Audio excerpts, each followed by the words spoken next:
The following is an exclusive presentation of WI Garden Media, the voice of Garden Talk Radio.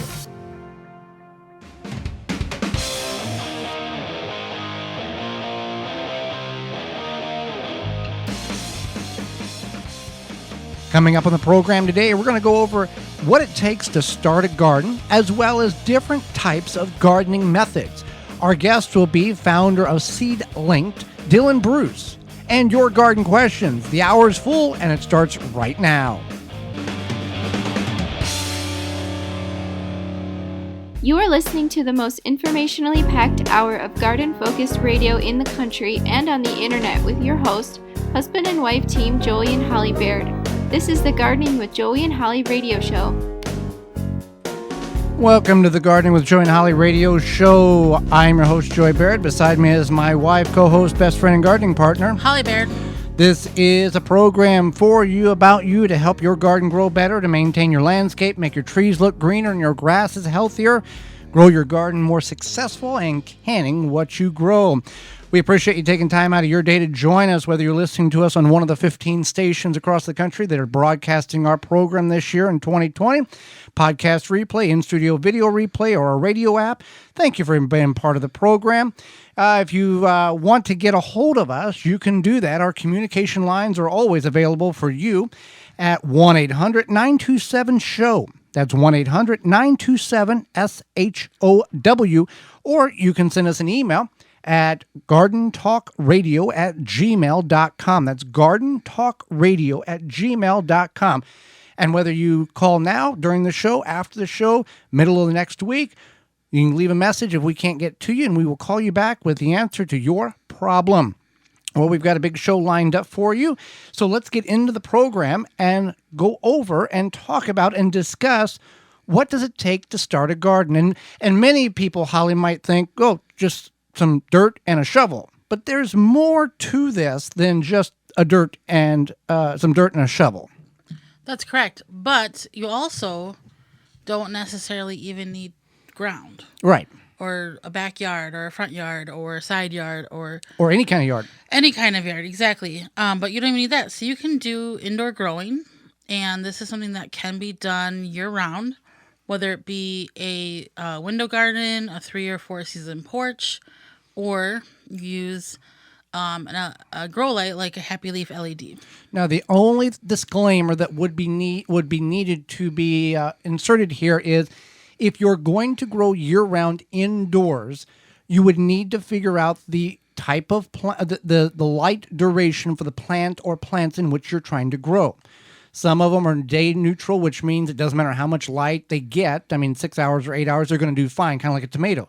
However, onions are daylight sensitive, meaning they require a certain amount of daylight at certain parts of their growing cycle in order to bulb correctly, and that's why we have short day, long day, and neutral day onion varieties, and they are grown in different parts of the United States based on the daylight during the summer months. So that's the only disclaimer would be growing indoors.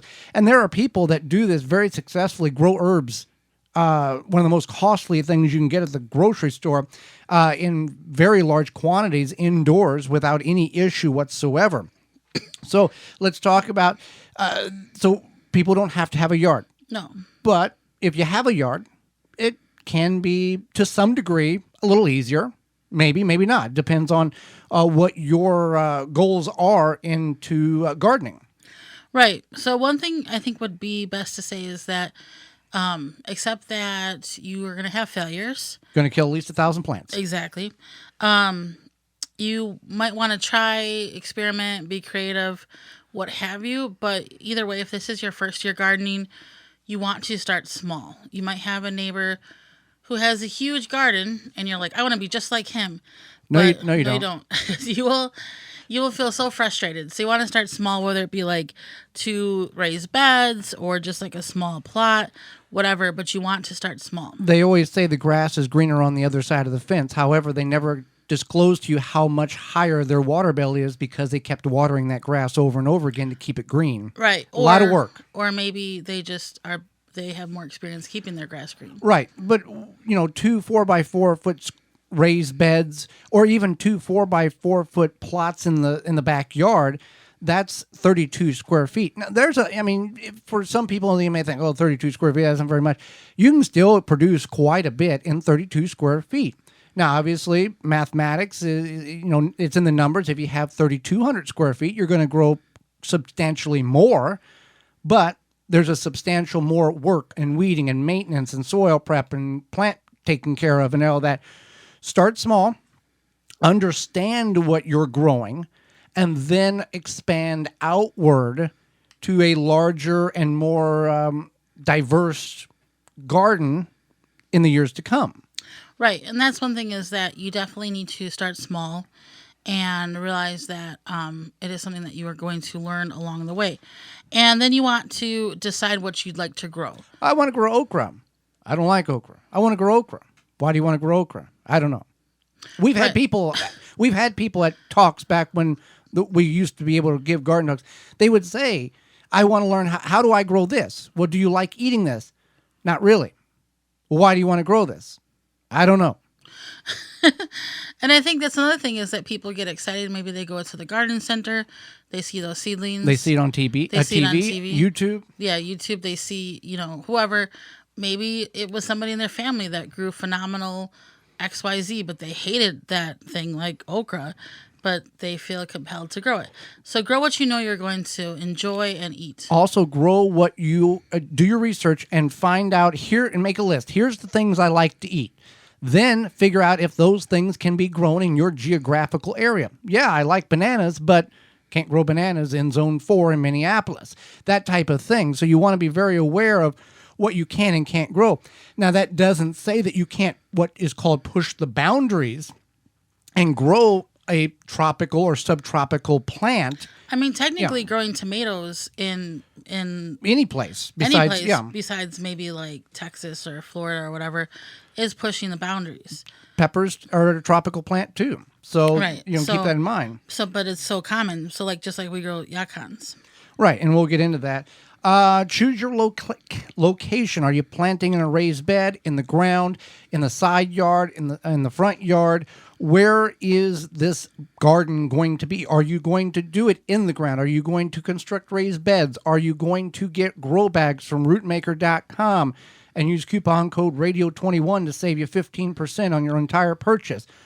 What is the end game? What is the end goal? And then work your way back. I want to grow 25 beautiful tomatoes. Okay, so that's the goal.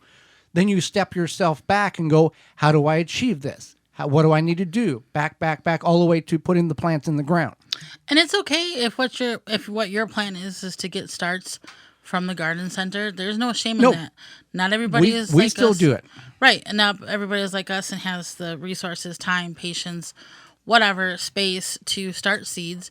Or maybe you have a dog that eats every plant in your house, or a cat that eats every plant in your house, or a small child that eats every plant in your house, and it might just be better for you to save yourself the headache and go to the garden center and get your starts. Right. And then now, with all that said, we want to invest in basic tools, but good quality tools. Yeah, you can go to the dollar store and get a trowel or a little tiny shovel for $1. Or you could go to the garden center and buy a similar trowel or garden shovel for $15. Now, one tip I want to provide there is that when you're looking at the garden tools, if the metal goes into the handle and kind of goes through the handle, forged in one piece, one piece forged metal with a rubber or whatever handle around it, that's going to save you money overall. It's an investment perhaps up front, but overall it's less likely to break. Because if you go to the dollar store and buy that dollar tool, you know why it's $1, because it's El Cheapo, you bought on sale.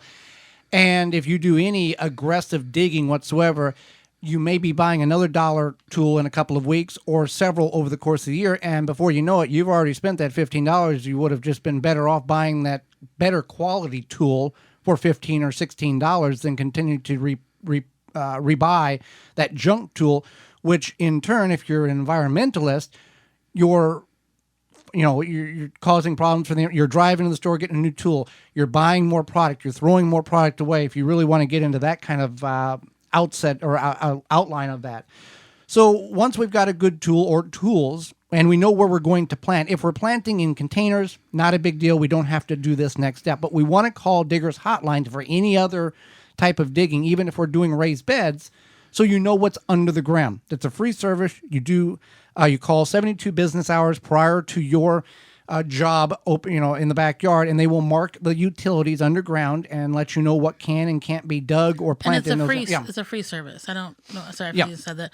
Yeah, it's a free service, and yeah, so that's one thing you want to do. And sometimes, if this is your second year growing and you want to experiment with something, we've done that. We've grown chickpeas, yacons, acas. I totally forgot about the acas, but we grew acas.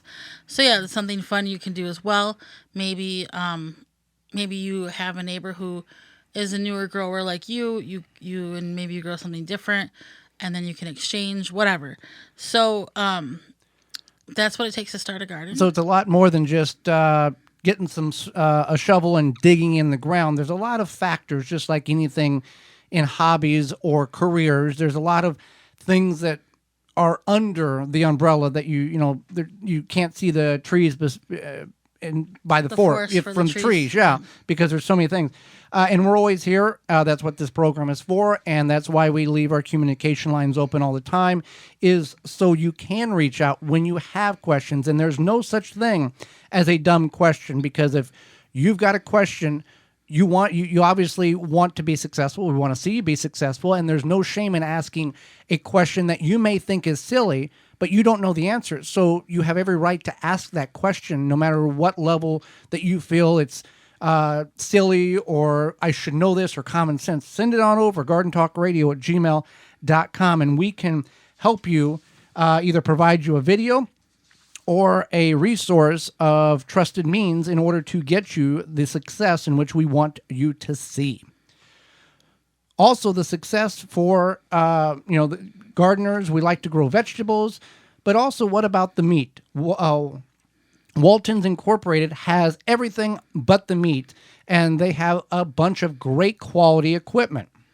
Right. So if you go to meatgistics.com, you can learn all about the hows and whys of meat processing, as well as they have over 15,000 users, which will help you with the meat processing technique issues, what have you. Whether you're making jerky, whether you're making little smokies, whether you make summer sausage or anything in between, they've got the seasoning, they've got the casings, they have the tools in order to do the job right the first time and to do it safely so it can be done properly and the way it should be done, so you don't have to worry about cutting corners. Right, and everything besides meatgistics.com, if you go to waltonsinc.com, they have different seasoning. They have different products to help. We've been working through their seasoning, and it's phenomenal. Yeah, absolutely great. I mean, just even stuff to sprinkle on your potatoes or vegetables, whatever. Right. All sorts of great stuff. waltonsinc.com is where your destination is there for everything but the meat. When we come back, it's going to be all about different types of gardening techniques. So you may think you know a couple, and we all do, but there's many, many more. And we're going to go over the pros and cons of some of them, whether they may work for you or not, or for us as well. You're listening to the Gardening with Joey and Holly radio show, a program to help your garden grow better. Have a garden question? Give Joey and Holly a call now or anytime 24/7. Just dial 1-800-927-SHOW. If you can't get through, leave a message and they will call you back. Call now, 1-800-927-SHOW.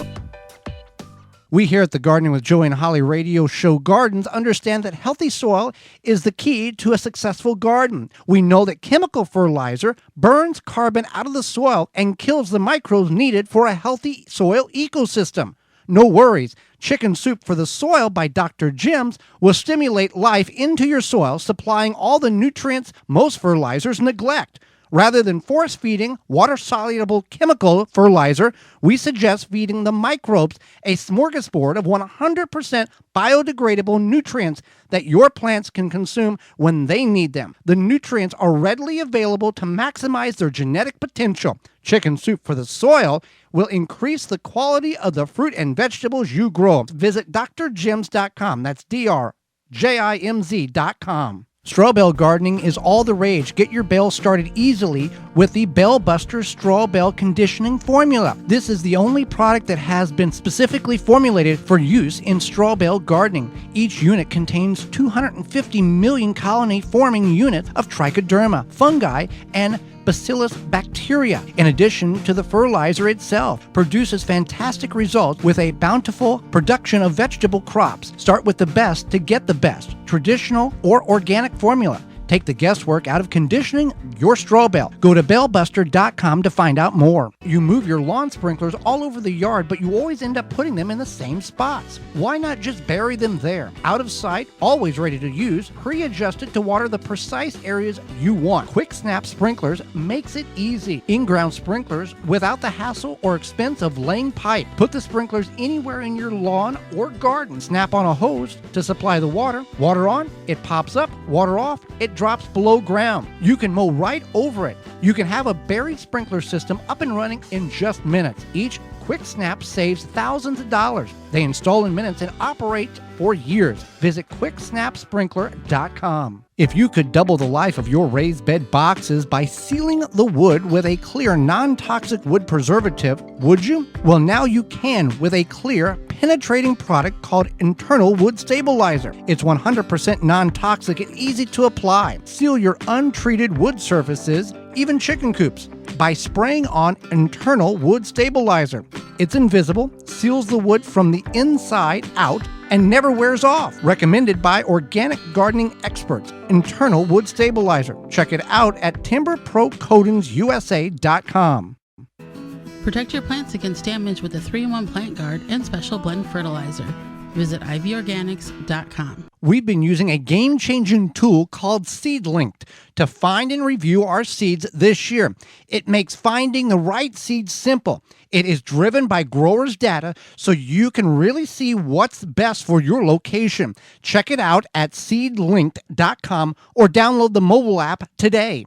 If you're sick of having a thin, poor-colored lawn despite all the fertilizing you do, you're not alone. The problem is the soil. It's compacted or clay-like, and basically there's not enough air in the root zone for healthy, vibrant growth. But this can be fixed a lot easier than you may think. Introducing Aerify Plus, liquid soil aerator. Aerify Plus from our friends at Nature's Lawn breaks up and revitalizes the soil, allowing life-giving air and nutrients to get to the roots of your lawn and your garden too. Garden Talk listeners, you can get 10% off Aerify Plus by going to natureslawn.com/garden talk. That's natureslawn.com/garden talk.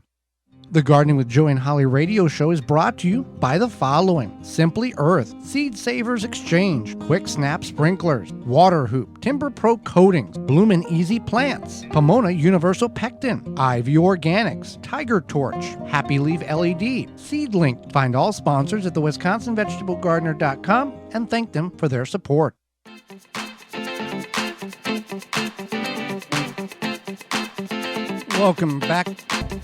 Welcome back to the Gardening with Joey and Holly radio show. Happy to have you along. If you have plants, then you need to water them correctly. You probably are not watering them correctly, and tree diaper can be the answer to that problem. If your plants could talk to you, they would have a few complaints about not being properly watered, either too much or too little. How do you water properly? Take the guesswork out by using the tree diaper. Tree diaper is a revolutionary watering system that stabilizes soil moisture by taking up excess water and slowly releases it to plants when needed. The tree diaper is filled with water from rain or when you water and slowly releases water over 3 weeks. No pipes, hoses, or electricity needed. Whether you're a first-time gardener or advanced, tree diaper will improve the way you water your plants. Made in the USA, check out all the sizes they have available. Tree diaper will keep your plants happy. That's treediaper.com. That's treediaper.com. Tree diaper will keep your plants happy. Keep them happy, keep them watered so they keep producing and just are healthier.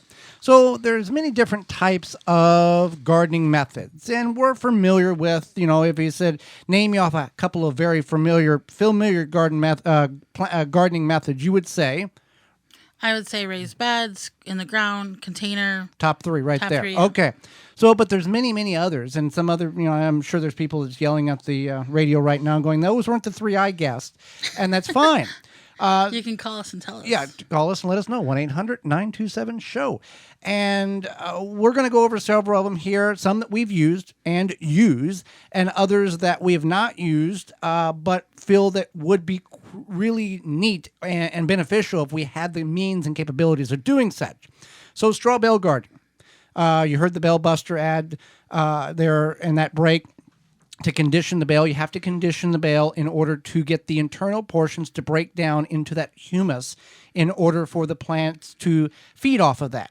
We've done this with 1 bale. We've done this with 9 bales. It works no matter, as long as you follow the recipe that Joe Karsten, the author of the Straw Bale Garden book, describes and instructs you in. Yeah, it does. It works great. That's the key. Is you'll find a bunch of, I don't know, clickbait haters who are like, this didn't work, but they didn't do anything. They just put their plants in a bale. And you clicked on the site, and they get 10 cents for every click they get from whomever and however they work. Probably not 10 cents, but whatever. Yeah. So no, you need to do your conditioning, and it works beautifully. Yeah.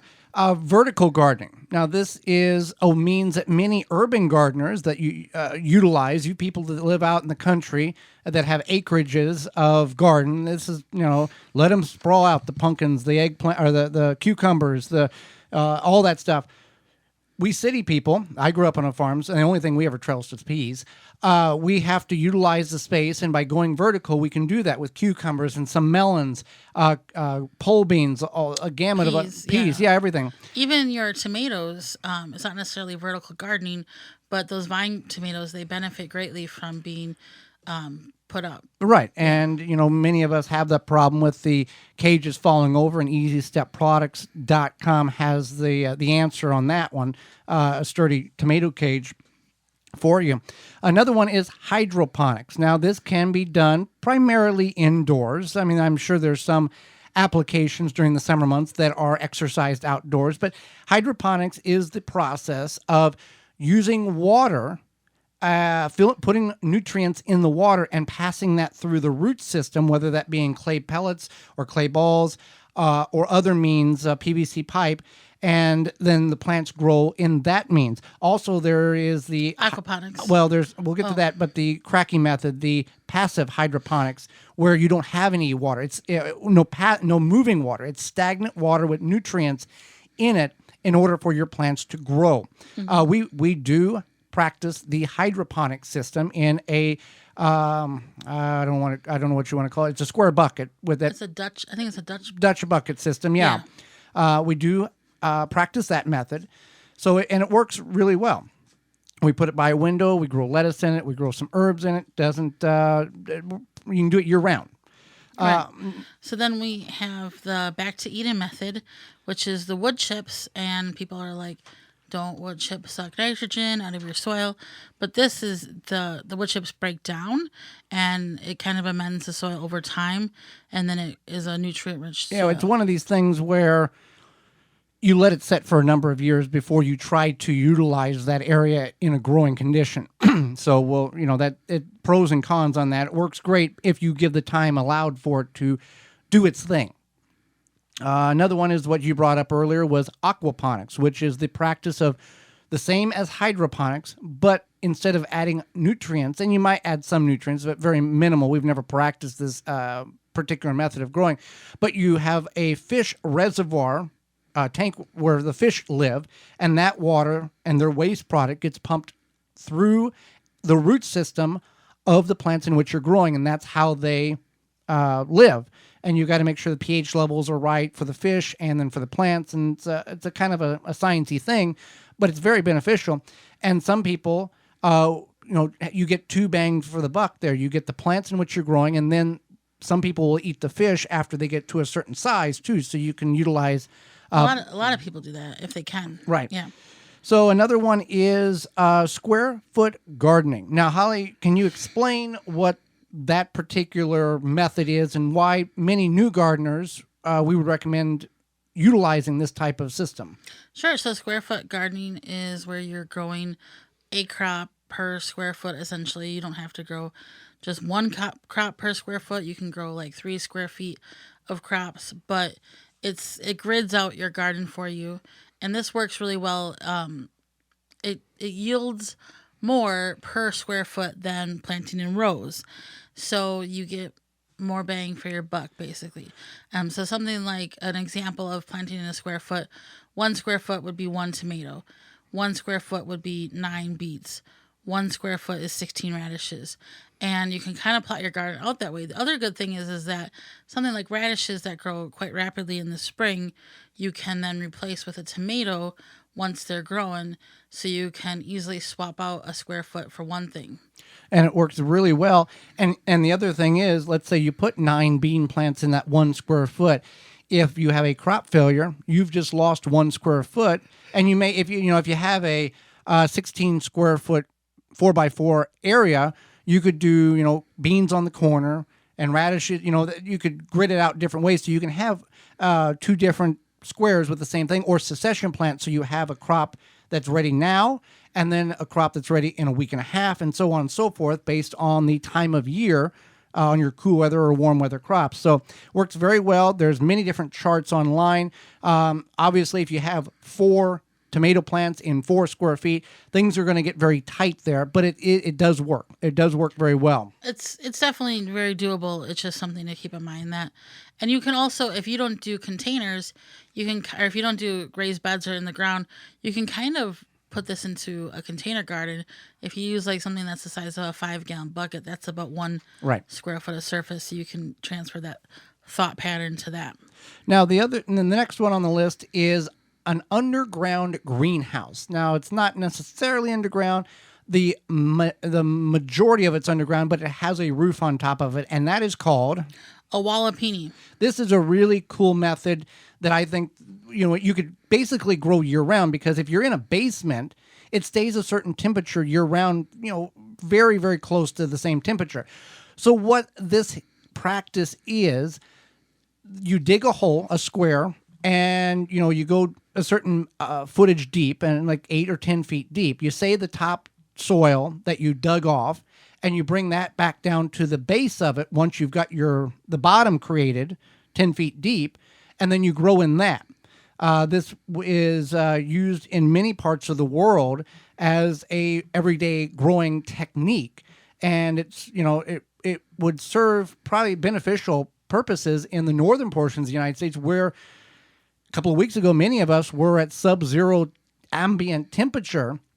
And if you're 10 feet down and you're trying to grow your cool weather crops, I think it would work very, very well. Right. And if you cover that with a tunnel type thing. Or even just like a framework. Or what have you. And then on those colder days, you could add another layer of plastic. That's going to give you more heat. So that's a pretty neat thing. And finally, you got the greenhouse. Some people grow only in greenhouses or in high tunnels or cold frames, that type of thing. I know it's pretty popular in the UK in the allotments. A lot of them will grow year-round in those tunnels or high tunnels, and it works very, very well for them. And you got a little more control, because you don't have to worry about animals, the deers, the raccoons, whatever, coming in and taking out the stuff. But 2, you can kind of control bad insects. The only problem with that is if you've got 27 tomatoes in your high tunnel and you have a infestation of something, it's going to take over very, very rapidly. And unless you're on top of it, you're not going to be able to control it very easily. Right. I just want to talk about really quickly that these are some alternative methods. There's nothing wrong with growing in the ground, raised bed, containers, what have you.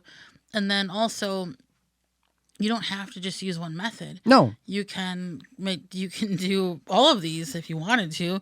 Realistically, I mean, if you rent an apartment, your landlord might not appreciate you digging down underground wallapini. Yeah. But I would do it and then ask for permission, ask for forgiveness later. Yeah. Well, I guess since you went through all that work, check your lease. Yeah. But yeah, you can definitely interchange these and think about what works for you. Right. And you can also try something or maybe perhaps go online if you're thinking about investing in a greenhouse or building a greenhouse. And definitely, if you are going to do something like a greenhouse that might become an almost permanent structure, make sure that's something you can do in your city or municipality. Right. I mean, we do raised beds, we do ground, we do containers, we do straw bales, we do hydroponics, and we do square foot gardening. We do like window gardening. Yeah. So it's just like anything else. Why do you grow 6 or 7 or 8 or dozens of different varieties of tomatoes? One, for the variety and the versatility, but also secondly, so if you do have a crop failure on one specific variety or type, it doesn't wipe out everything. You have backups to that. And that's why, on the farm growing up, we would always get 5 or 6 different types of seed corn and soybeans. So if one had a crop failure or didn't yield as good as the other ones, it wasn't a doomsday. We had backup to backup. We had corn, we had soybeans, we had wheat, we had hogs, we had cattle. So if something failed or 2 things failed, we still was able to manage and survive. Well, Holly, some temperatures are warming up and soon it will be summer. That's right. And you do not want to share your yard with beetles and grubs. I don't. Right. So it's time to start thinking about that. There's all sorts of Japanese beetles articles. Grubs are gross little bugs anyway. And there's lots of different information. So Grub Gone can be applied to the turf or garden around ornamentals to control grubs and lessen the impact that beetles have on your yard this summer. Easy to use, you apply with a commercial spreader and irrigate it into the soil. Biologically, it specifically targets grub and beetle invaders without harming beneficial bugs like bees, ladybugs, and butterflies. And it's the only non-chemical that works. You can find out more at phyllumbioproducts.com. That's PHYLLOM bioproducts.com. phyllumbioproducts.com. When we come back, Dylan Bruce will be with us. He is the founder of an app that we can all benefit from called seedlinked. You're listening to the Gardening with Joey and Holly radio show. Got a question for Joey and Holly? Send it via email anytime to gardentalkradio@gmail.com. The number one key to healthy, productive plants are the roots. Starting from seed to full-grown plants, rootmaker.com has the answer. From seed starting trays with an innovative design that air prunes the roots, creating a fabulous root system, never again will you have root-bound plants, to multiple gallon grow bag sizes to raised beds. Rootmaker.com has your grow needs covered. Visit rootmaker.com. Use coupon code RADIO21 and get 15% off your entire order. Rinse Kit, pressurized water on the go. No pumping, no battery, simply fill from your spigot or sink on the way out for up to 5 minutes of spray time. Anywhere, live dirty, rinse clean with Rinse Kit. Seed Savers Exchange has been saving, preserving, and sharing heirloom seeds since 1975, and today continues to provide those seeds for gardeners just like you. They have over 600 varieties. Visit seedsavers.org to request a free catalog or to purchase seeds online for this year's growing season. That's seedsavers.org. Dig planting holes from a comfortable standing position. Step, twist, pull, and plant. Visit ProPlugger.com. Did you know that all flour is not created equal? Janie's Mill carefully stone grinds all their certified organic wheat, rye, corn, buckwheat, and heirloom and ancient grains so that you get every bit of taste and nutrition nature intended. Some flours really are better than others, and you deserve the best. Get it at janiesmill.com. Do you know there's a real tiger torch? Visit tigertorchltd.com for more information. Joey here of the Gardening with Joey and Holly radio show, and like you, we've struggled to find a good plant support system that can last for more than 1 season or 2 and be easily stored. But now there is. Easy Step Products manufactures a unique multifunction and multi-purpose plant support system. It's designed for tomato plants, but is useful for any vegetable and flower plants you're growing. This is like having a 24/7 bodyguard for your plants.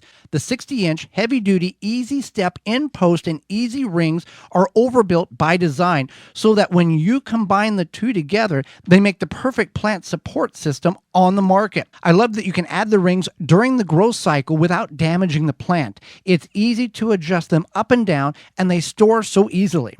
They even have a no-hassle 10-year warranty, and they're made in America. Order now and receive a third plant support absolutely free with purchase of any kit and use promo code Joey123. Buy yours today at EasyStepProducts.com or visit the dealer locator for closest retailer near you or purchase at Mother Earth News General Store. EasyStepProducts.com. The Gardening with Joey and Holly radio show is brought to you by the following: Blue Ribbon Organics, Naturally Green Products, Ironwood Tool Company, Easy Step Products, Rinse Kit, Soul Brew Kombucha, Wild Delight, Rykon Vitova, Chip Drop, BaleBuster.com. Find all sponsors at the WisconsinVegetableGardener.com and thank them for their support.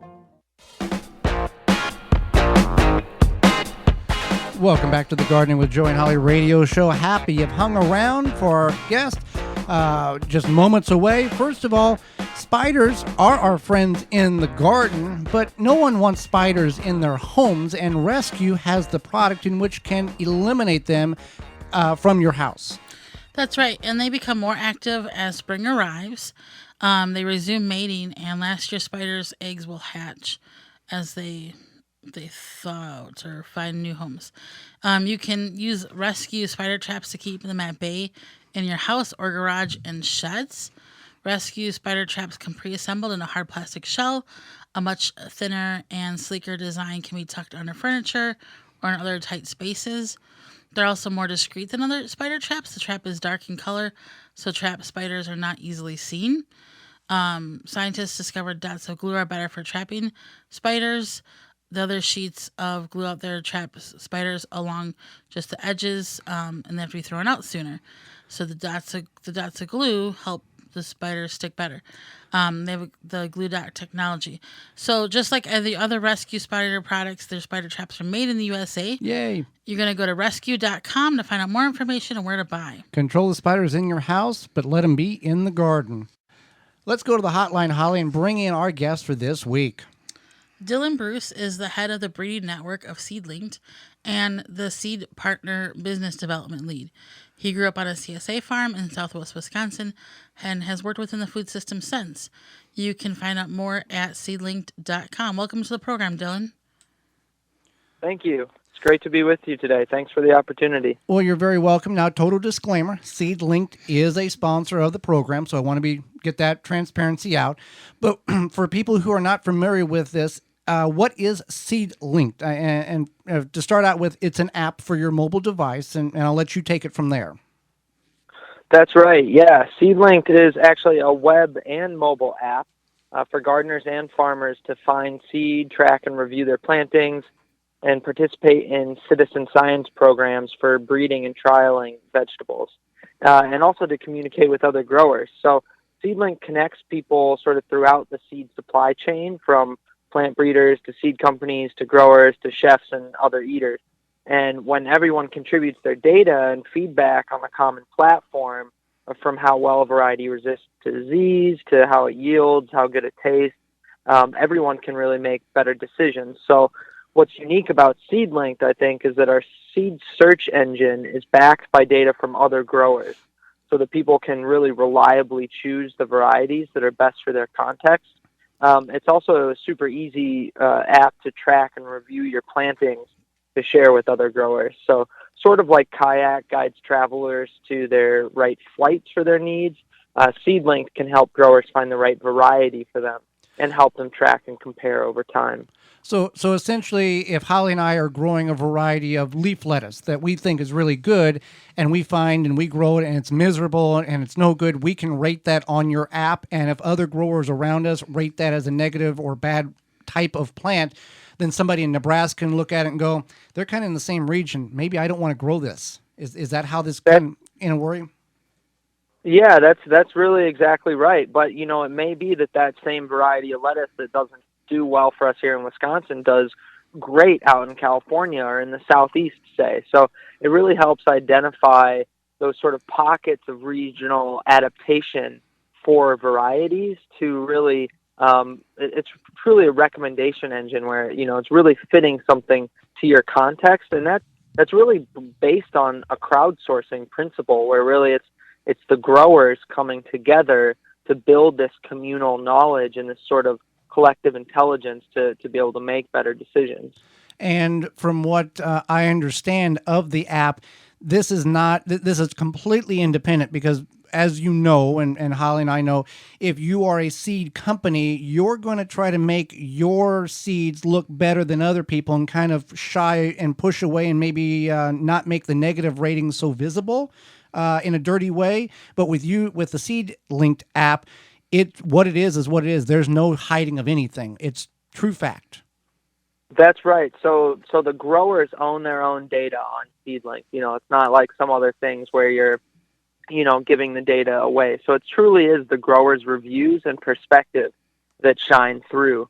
And so absolutely, if something doesn't do well, that's going to show up there. You can see those 1-star reviews, but when you're a grower, that's just as important to know. And it doesn't mean that seed company's variety isn't a good fit somewhere in the country, but it just might not be right for you. And so actually growers, when they're looking for new varieties, they can filter by, say your USDA hardiness zone to see reviews that are from a similar context. And really it's dedicated to bringing sort of transparency and efficiency to the seed purchase process because, and we have over nearly 20 seed companies participating now. So almost all of those are listing their catalog on the seed search engine that growers can really be searching across multiple companies on one platform. So I think it might surprise some listeners to realize that really vegetable seed is sold under the same model as it was in the 1800s, which is a seed company catalog model. And even though we have online sales now, when you go to look for the right seed for you, you're looking at individual companies' offerings. And you have to, whether it's dog-earing the corner of a seed catalog or flipping between websites, you do have to flip back and forth between the companies. And it makes it difficult to compare the traits that they say their varieties have, see what's in stock where, and compare prices if you need to. And so our platform brings all the companies together on one site so that you can easily search and look at those actual grower reviews that back up the data. So I like to contrast it to really any other consumer good. If you think about it, where let's say a listener wants to buy a new backpack. They can go on any number of websites, search across hundreds of companies in one place, look at the features, see how things are backed up by the reviews, and seamlessly buy from multiple companies in one place. And that's sort of the new norm in our world. So why not for seed? Because the thing is, the stakes are even higher with seed, because if you choose the wrong backpack, you can go return it, get a new one, try again. But if you choose the wrong variety of seed to grow in your garden, you might not have another chance until next season. So really the stakes are a lot higher. Yeah, you can't dig up that lettuce and send it back to the seed company and go, hey, can I get a refund on this? Just doesn't work so well. That's right, if only. Yeah. So you are definitely very passionate about people having access to a variety of seed choices. Why is that important? I mean, aside from what you just mentioned about, buying the backpack, returning the backpack, you can't really return the seeds. But why is it important that we have access to the variety of different seeds just in general? Yeah, absolutely. It's a really important issue. It's important that growers have access to quality seed and the information about those choices that go with the seed for many issues. So, think about perhaps a good example of the utility of SeedLink here is when basil downy mildew showed up, right? So, none of the varieties that we could grow are resistant to it. I mean, I could barely get a harvest of basil at the same time as a tomato. And that's sort of a medium urgency case, but not as bad as, the year that maybe a Nelson carrot was dropped and I was left there like, shoot, that was our best carrot that we grew. Now what do I grow? So whatever the cause, if it's purely for fun and exploration, sometimes we all got to grow something new in the garden, right? And so you need options out there, and you need information that goes with it to help guide a decision and make an informed decision. It's equally important for the seed companies to get that feedback and know how their products are performing. So we're all kind of familiar, with the story of consolidation in the seed industry, the really big mega corporations that people like to point their fingers at, and those companies absolutely have a place for breeding the production varieties that they do, but there's actually sort of a U-shaped trend. So it's not just consolidation and big players. There's actually increasing numbers of small, regionally focused seed companies that, focus on the story of the heirlooms that they carry, or maybe a particular region. Maybe they really focus on things that do well in the Great Lakes region. So these seed companies maybe don't have as much visibility as they deserve yet, and they're out there increasingly popping up, these smaller companies, because there is a demand for this regionally adapted seed. So by supporting these, varieties and seed companies that are maybe a little smaller, maybe a little less known or unique, we're preserving that diversity of seeds available for future generations, and we're putting that money back into our region, or rather than a big corporation. And that really is part of the sense of community on SeedLinked, of really having the story of the seeds live on, even to the extent of every review that is submitted about a variety is really part of that living, evolving seed story. So it doesn't just stop at the catalog description. It goes beyond that to, let's see what people in our neighborhood have said about it. Because of course, if we know how their experience was with a variety, it's really going to help us decide whether or not to grow it.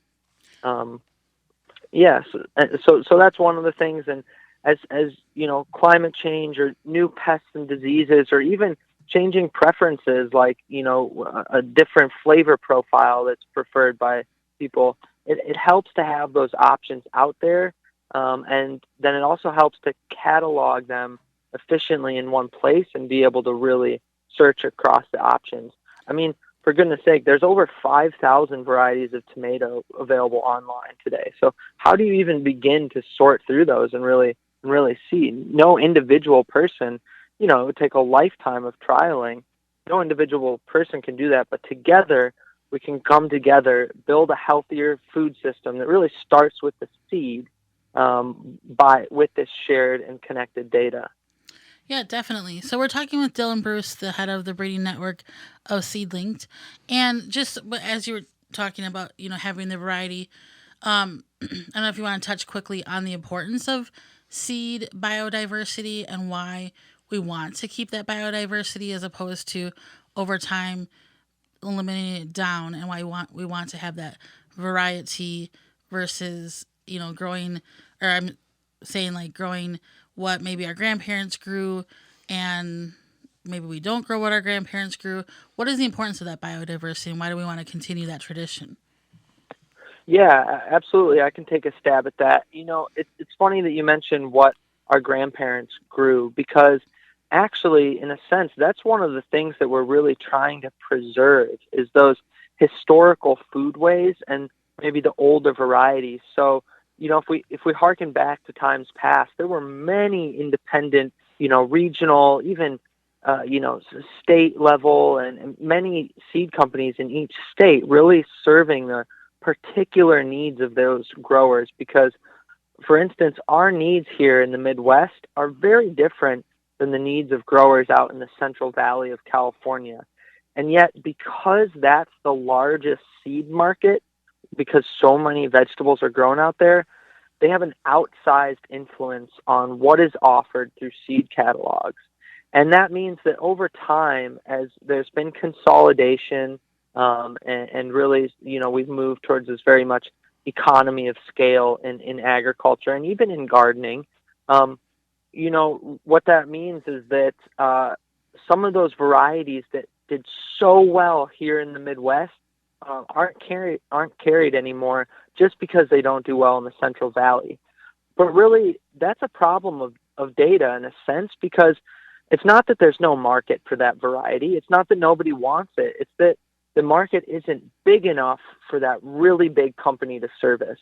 But if we can enable sort of the framework for these smaller independent seed companies to truly cater to the regional and niche needs, so environmental niche or a market niche of growers that that they can be very closely in touch with, then we can preserve some of those varieties. And as we also evolve, and move forward to face new stresses in our gardens, perhaps because of climate change or whatever it might be, whether it's a new pest or disease, or, maybe that tomato just isn't tasting as good as it used to with all the rain that we've been getting.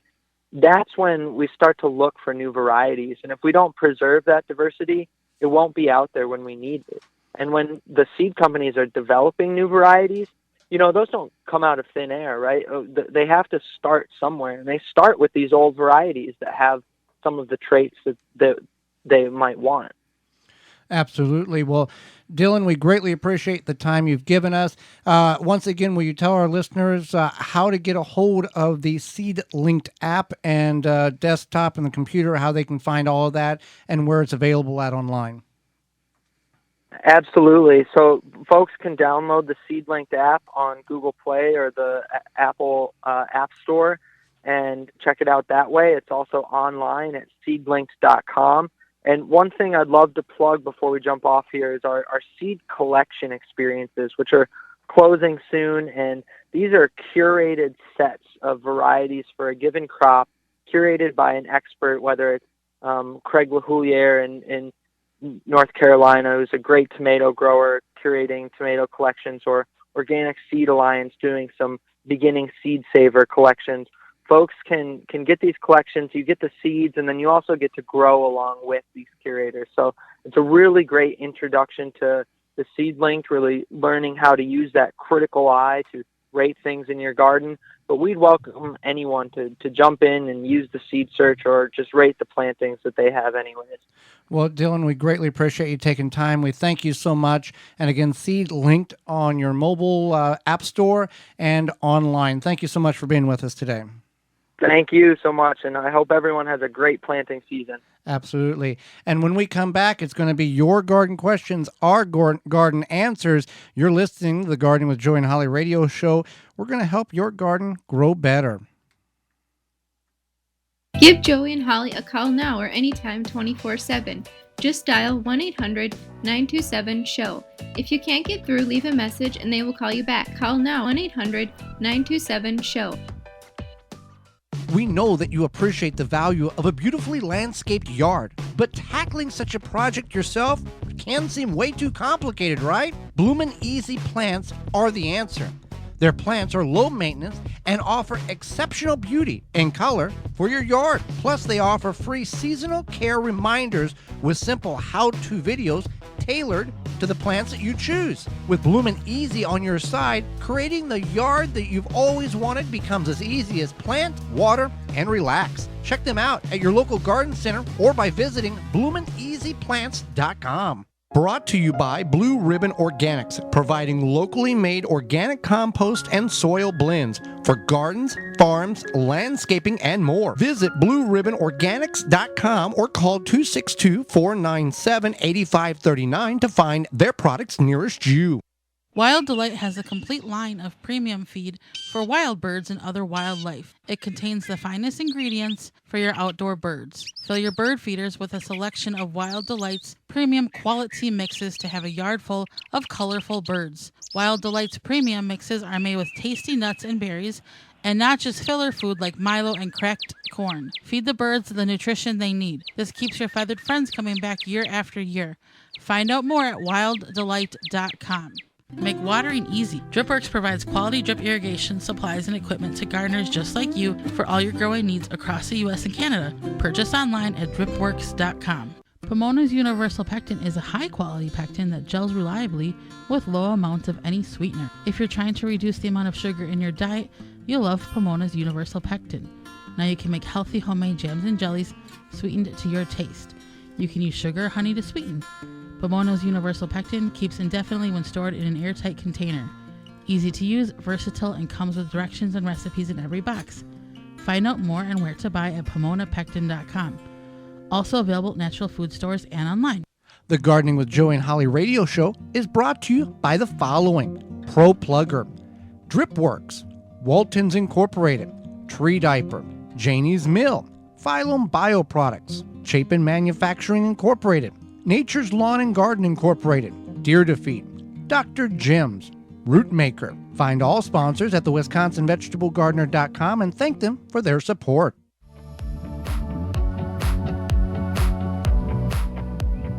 Welcome back to the Gardening with Joy and Holly radio show. Thank you for being part of the program today. You can get a hold of us if you've got a question at 1-800-927-SHOW, coast to coast, toll free, 1-800-927-SHOW. You can also send us an email at gardentalkradio@gmail.com. That's gardentalkradio@gmail.com, and we'll help you out with what you have an issue with. Got several questions that came in this week. We'll see how many we can get through till the top of the hour. If I grow short day onions in the north, will they even grow at all? Well, as we talked about early on in the show, onions fall into three different categories: short day, long day, and neutral or midday. And these are based on the number of hours of sunlight that they are receiving during the summer months. In the northern portions of the United States, we get about 14 hours to 15 hours of sunlight during the afternoons, and that's a long day onion. In the south, they get fewer hours, and that's a short day onion. And different times in which the onions are growing in the United States. So basically, here's the after I've explained that, if you grow a short day onion in the north, you're going to get green tops. You're not going to get almost no bulb development. Same occurs if you try to grow a long day in the south. You're going to get a lot of green growth, almost no bulb development. So if you're growing for just greens, yeah, it works fine. If you're actually growing for bulb development, not so much. John writes in, I am located outside of the Boston, Massachusetts area, and I have a very small vegetable garden, about 10 foot by 20 foot. I put in 4 inches or so of compost cow manure every fall. My question is regarding wood ash. I normally generate about 2 to 5 gallon buckets of the 2 to 3 5-gallon buckets of the wood ash over the winter. I dumped this in the garden, and it really has seemed to suppress the plant. Supercharge. My apologies there, John. Supercharge the plant growth. I usually put it on in the spring just before the rainstorm occurs, so it gets washed in the soil. But I have also read that I need to be careful and not use too much. So my question is, how much is too much, or how much should I use? I also have a border garden with irises and various herbs and spices. Can I put the wood ash there? How about the lawn too? Thanks for the help that you can provide. Yeah, so you want the method or amount, whatever, is 3 pounds per 1,000 square feet every 4 weeks. You don't have to do it every 4 weeks, but if you have enough to do it every 4 weeks, then you can do it every 4 weeks. It's water soluble, so if you feel like you've added too much, continuous watering can help rinse it through. And then that's one of the easy things. You added too much, just water. It'll dissipate. Some of these things like chemicals, it's years before you can remitigate the soil. Yeah, so I mean, and for what somebody collects in their, from their wood stove or as whatever. long as it's natural wood, it's not pressure treated or right. But you're probably not going to make enough to mess up your soil to dump it on there. But you can also add it to your iris and herbs, your beds, and then you can certainly sprinkle it on your lawn as well. All right. Hope that helps you, John. Also, next question here. I've noticed that you have spoke about and seen videos of you applying shredded paper as mulch in your garden. Does the wind blow the shredded paper away?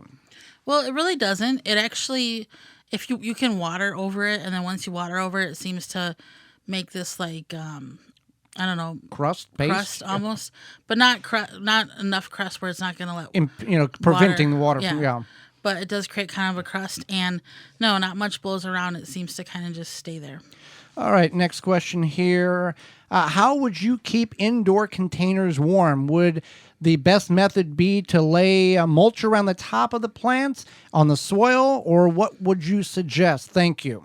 So one thing you can do is you can certainly take... I'm assuming this is like a unclimatized basement or garage or potential greenhouse of some sort.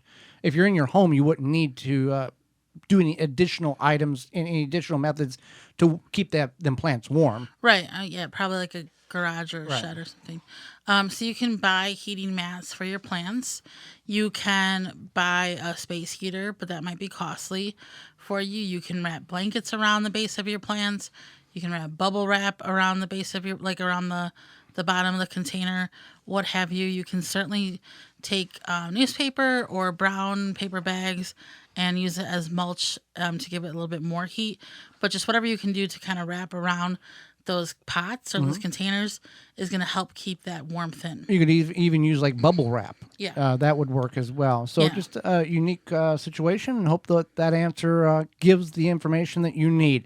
Well, with that being said, we are out of time, and we appreciate yours. Miss any portion of this program or want to revisit it in its entirety, you can do that by going to our parent website, the WisconsinVegetableGardener.com, and clicking on the Season 5 tab at the top of the page. You can also revisit past shows and past seasons on that upper tab there. Or you can go to your favorite podcast platform and search the Gardening with Joey and Holly radio show, Wisconsin Vegetable Gardening. All of those names will give you the show, and you can just send us an email at gardentalkradio@gmail.com, and we will send you the link to this show.